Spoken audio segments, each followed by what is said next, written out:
The Money Show is brought to you by the Old Mutual Investment Group, Do Great Things. And I tend to, pride myself in being able to remember conversations with people, especially conversations I enjoy.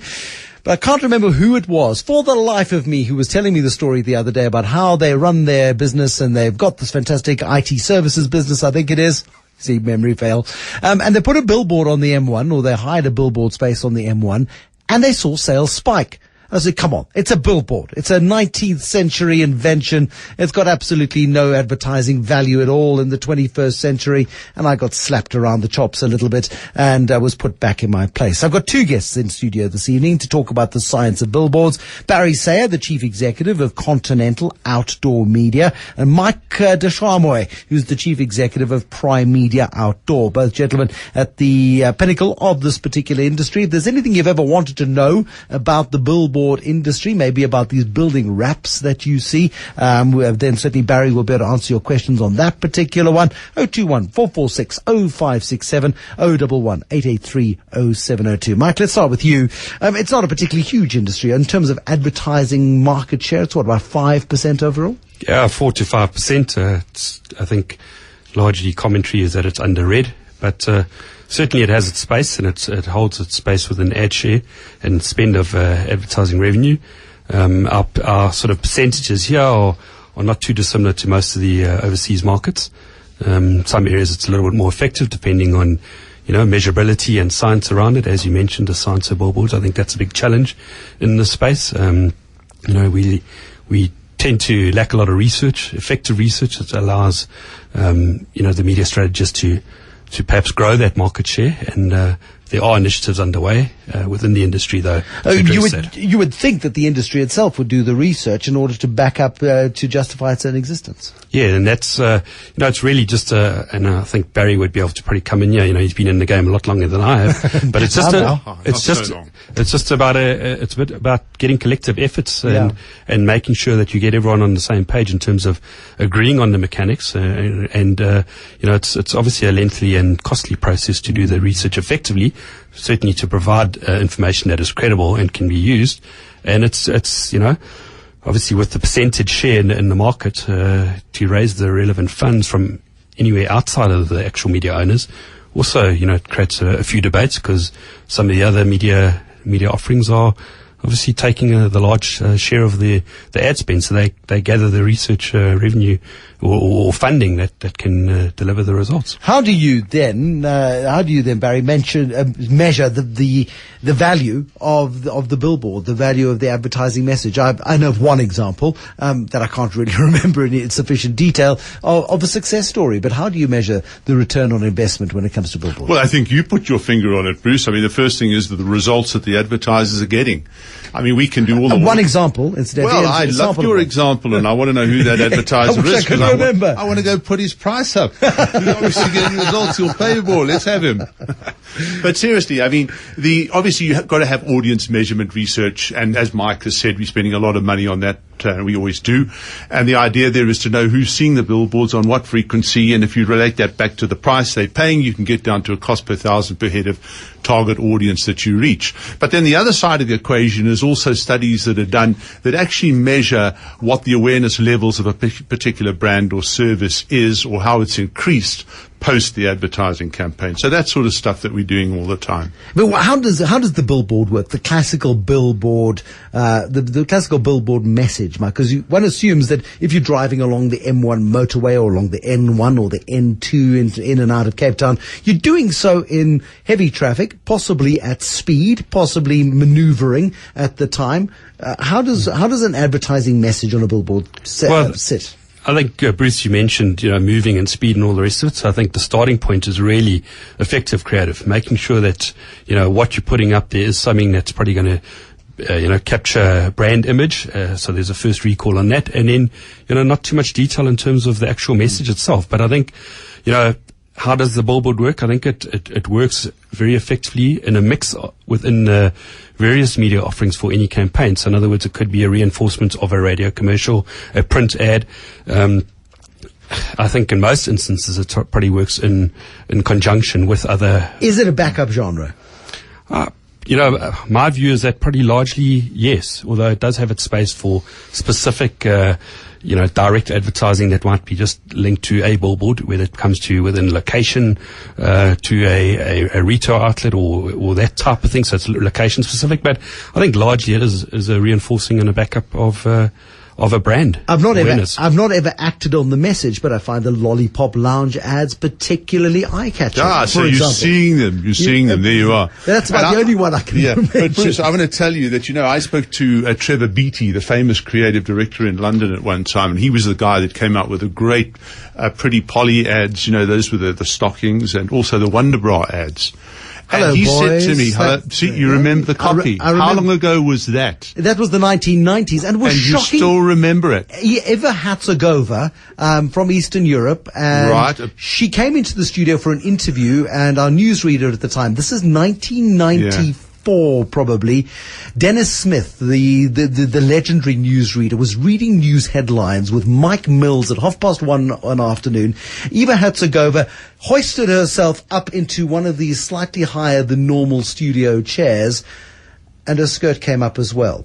It's the only time I recall Dennis Smith ever involuntarily stumbling over his news headlines. Well, I'm not going there, but I must say she's still a lovely lady. But the point that Beattie made was, yes, when I said to him, so what is your role in the creative team? And he said to me, you know what? My role in the creative team is to add nothing.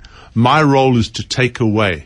And that's the essence of outdoor advertising. Yeah. It's how to say it more simply. And if you go back to your Herzegovina ad, the Wonder Bra, why would people put a brassiere onto billboards?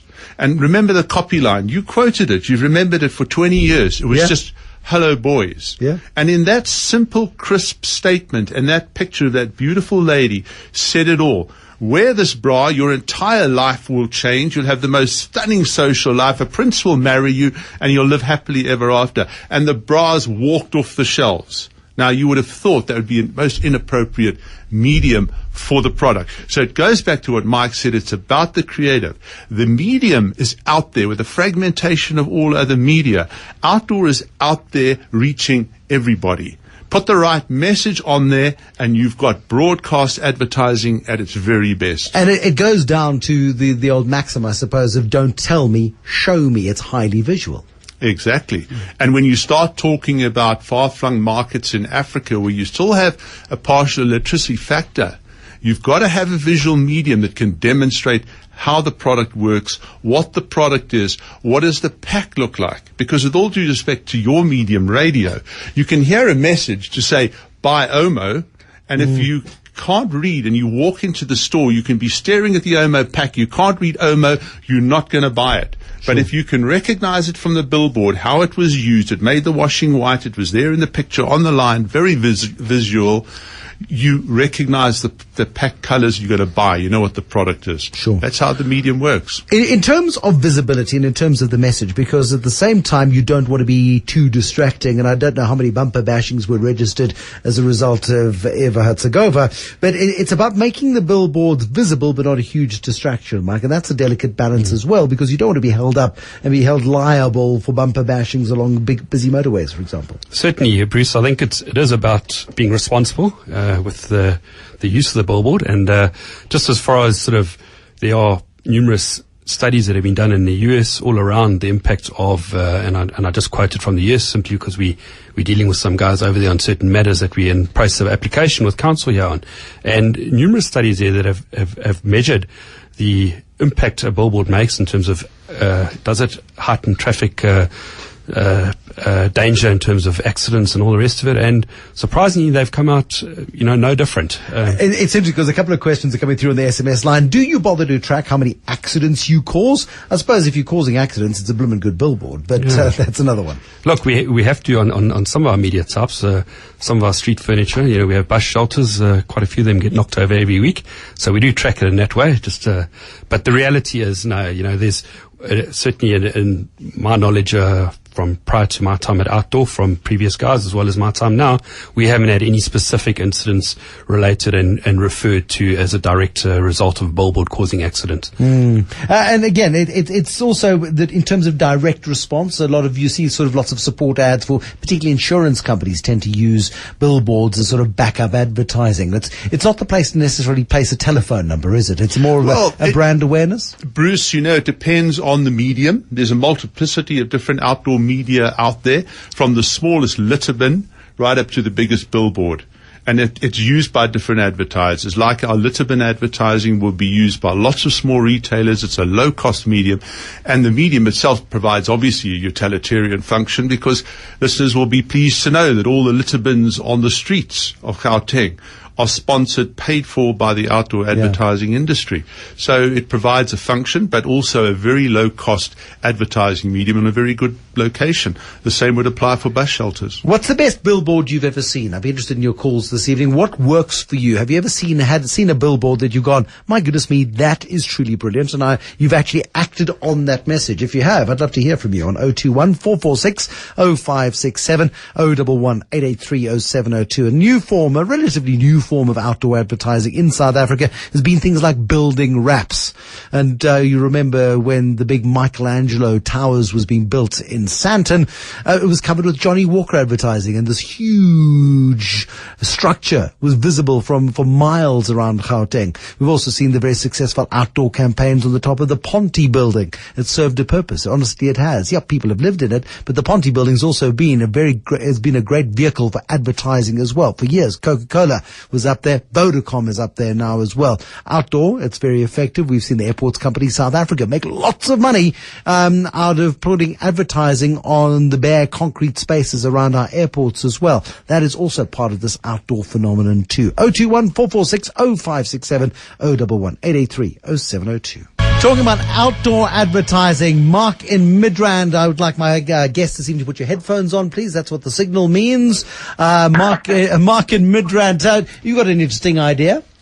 Yeah, Bruce, I obviously know nothing about advertising whatsoever, but I travel at Gautrain a lot, and when I travel, say, from Sandton to OR Tambo, I see these big factories which effectively are we look at the back of them, and they've got these, which are, I suppose, just big canvases waited to be used for outside advertising, and I just think it's a huge opportunity, and if somebody in the advertising fraternity look at that, it might pay dividends.